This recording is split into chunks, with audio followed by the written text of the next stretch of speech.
Am I looking at the camera or? No, I'm looking at the viewfinder. Alright, let me look at the camera. Am I looking as it? Look.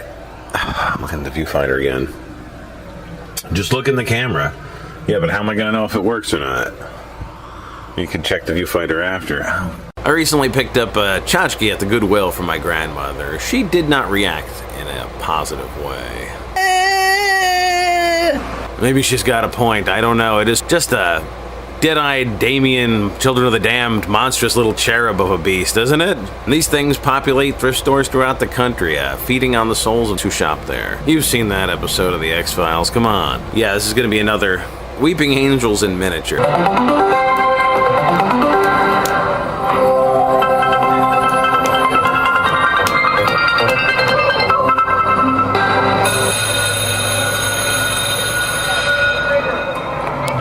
Almost as spooky are the little Virgin Mary statues you can find on every shelf in these places. Heart-wrenchingly lonely looking and ghost-like. Well, we can tap into that for our terrain. Let me say right now, this is not an anti-Catholic video, or Catholics, please don't take this to heart. I'm just saying this is how these statues appear to me. Find them creepy a little bit.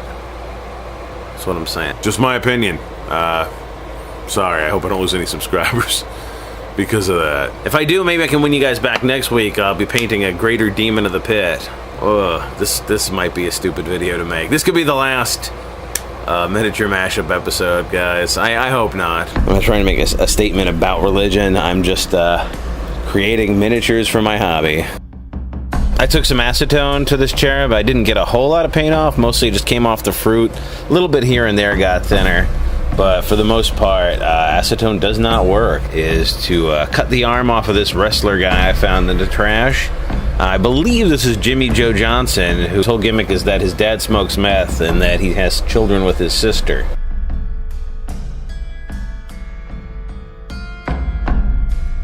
We'll be cutting his arm off with a Dremel tool blade, and then we're going to fill this basket, which is normally a candle holder. First I take out the little metal bracket that's in there, and then I fill it up with hot glue, and then we jam the wrestler's arm inside that we cut off. I put it at a slight angle so he looks like he's reaching out of the basket instead of just in the air and waving high at you. We're going to cut off some of these bat's tails, and also 2 bat wings. The bat wings are going in the back, the bat tails are going on the head as horns. As you can see, it looks pretty spooky.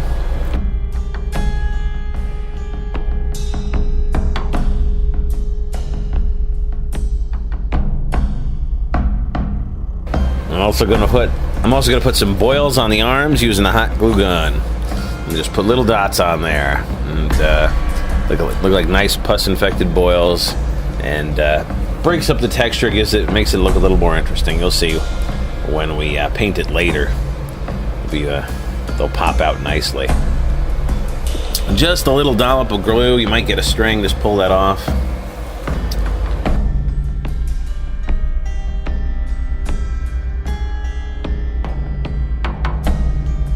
And now I'm taking the Dremel tool with a drill bit, and I'm going to break up the hearts that are on his little butt kerchief. I don't know what you call this piece of clothing. It's got little hearts all over it, and no paint job is going to make little hearts scary, so I'm turning them into eyeballs with the Dremel tool, which gives it kind of a Lovecraftian thing. Kind of a much spookier vibe. Eyeballs as body parts go. You would think hearts would be scary too, but they're not. They're romantic.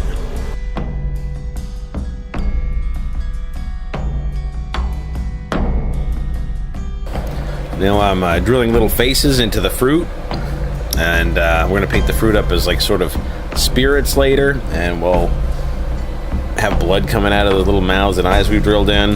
Now we're going to prime everything in flat black with a black rattle can spray paint, and a nice coat of burnt sienna all over our little demon here, on the wings, the face. This is going to provide our shadow, our base coat.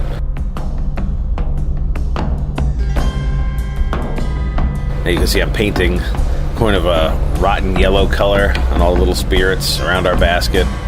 Then a nice coat of brown on the basket. Not too wet, not too dry. More dry than wet. That's going to go on there. We're going to do a nice dry brushing of mocha along the middle there. later on the basket to sort of bring that out. Now I'm painting the boils I put on the arm. We're going to highlight those in pink. I'm also going to use a little bit of green on them as well.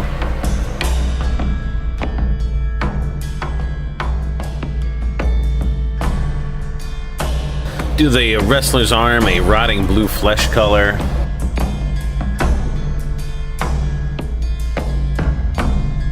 Gray dry brushing on the Cupid's hair, and white dry brushing on top of that.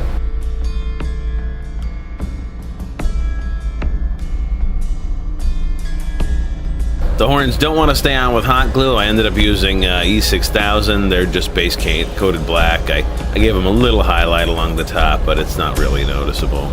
I bring out the eyeballs with just a little bit of white, and I put some yellow bone on the wings. And that's pretty much our finished product. Here.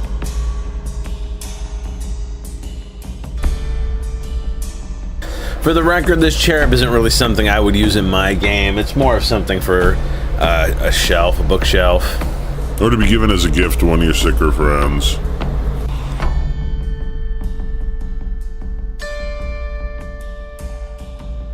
We've got the Praying Mary. I'm assuming that's what this is. We're going to attach a bit of a plastic Halloween ring onto her face. It's going to be much spookier, much more mysterious. Lend more of an air of danger.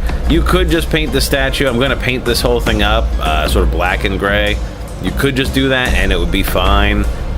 Going for something a little bit darker. I'm going to gut the ring a little bit. The plastic's kind of thick, especially inside it, so we get a better fit onto the face. And I'm drilling out the eyes as well, pretty much for the same reason. I'm going to put a nice glob of E6000 on there, push the ring on. As you can see, the glue bleeds through the eyes a little bit to form little spheres. That's an okay effect. Nothing wrong with that.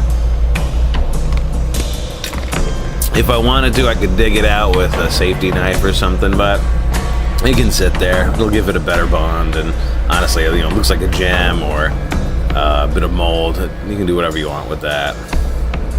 I'm going to try to grind down the hands here so they look a little bit more stabby, because I'm about to put a large plastic blade in between them. This blade came off of a Zoids toy. It was a section of wing.